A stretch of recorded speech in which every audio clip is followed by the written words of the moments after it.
நடப்பு நிதியாண்டில் 2000 மெகாவாட் மின்சாரம் கூடுதலாக தயாராகும் என மின்துறை அமைச்சர் நத்தம் விஸ்வநாதன் தெரிவித்துள்ளார். 5 புதிய அனல் மின் நிலையங்கள் அமைக்கவும் நடவடிக்கை எடுக்கப்பட்டு வருவதாகவும் அவர் கூறியுள்ளார். இது பற்றிய கூடுதல் தகவல்களை வழங்குகிறார் செய்தியாளர் பிரசன்னா. நடப்பு நிதியாண்டில் தயாரிக்கப்பட உள்ள கூடுதல் மின்சாரம் எவ்வளவு? இது பற்றிய தகவல்களை சொல்லுங்க.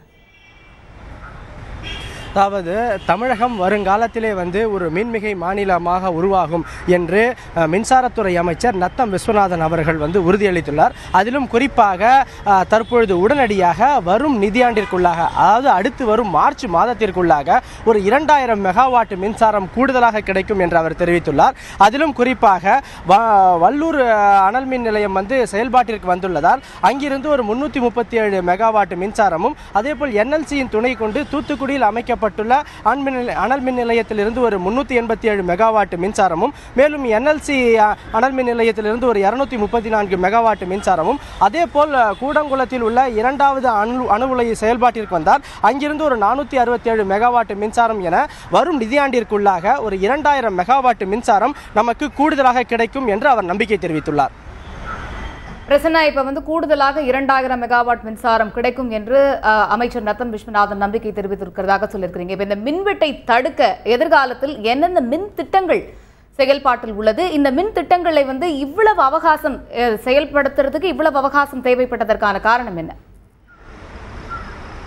அதாவது வரும் காலத்தில் செயல்படுத்த பல மின் திட்டங்களை செயல்படுத்த உள்ளதாகவும் மின்சாரத்துறை அமைச்சர் தெரிவித்துள்ளார். குறிப்பாக 660 மெகாவாட் திறன் கொண்ட மிக உயர் அனல் மின் நிலையங்கள் 5 அனல் மின் நிலையங்களை அமைக்கவும் தற்பொழுது தமிழக அரசானது திட்டமிட்டுள்ளதாகவும் அவர் கூறியுள்ளார். அதிலும் குறிப்பாக எண்ணூரில் 660 மெகாவாட் திறன் கொண்ட மிக உயர் அனல் மின் நிலையங்கள் 2 அமைக்கப் போவதாகவும், அதேபோல் உடன்குடியில் 660 மெகாவாட் திறன் கொண்ட உயர் அனல் மின் நிலையங்கள் 2 அமைக்கப் போவதாகவும், மேலும் எண்ணூர் சிறப்பு பொருளாதார மண்டலத்தில் இதேபோல் ஒரு அனல் மின் நிலையத்தை அமைக்கவும் அவர்கள் திட்டமிட்டுள்ளனர். எனவே இந்த அனல் மின் நிலையங்களிலிருந்து நமக்கு மின்சாரம் கிடைக்கும் என்றால் அது கிட்டத்தட்ட ஒரு 3300 மெகாவாட் மின்சாரமானது நமக்கு கூடுதலாக கிடைக்கும் என்றும் அவர் தெரிவித்துள்ளார். ஆனால் தற்பொழுது வரை ஏற்பட்ட தாமதத்திற்கு மத்திய அரசே பொறுப்பு என்றும் அவர் கூறியுள்ளார். அதிலும் குறிப்பாக மின்மிகை மாநிலத்திலிருந்து மின் பற்றாக்குறை மாநிலத்திற்கு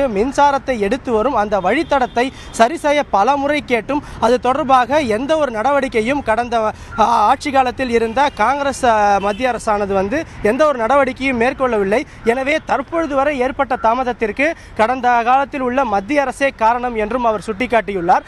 அதேபோல் தற்பொழுது மகாராஷ்டிரா மாநிலத்தில் உள்ள சோலாப்பூரிலிருந்தும், மேலும் கர்நாடகா மாநிலத்தில் உள்ள ராய்ப்பூரிலிருந்தும் மின்சாரத்தை சேலம் மாவட்டத்திற்கு கொண்டு வர வழித்தடமானது சரி செய்யப்பட்டுவிட்டது. எனவே வரும் டிசம்பர் மாதத்திற்குள்ளாக இந்த இரண்டு மாநிலங்களிலிருந்து சேலம் மாவட்டத்திற்கு மின்சாரம் கிடைக்கும்.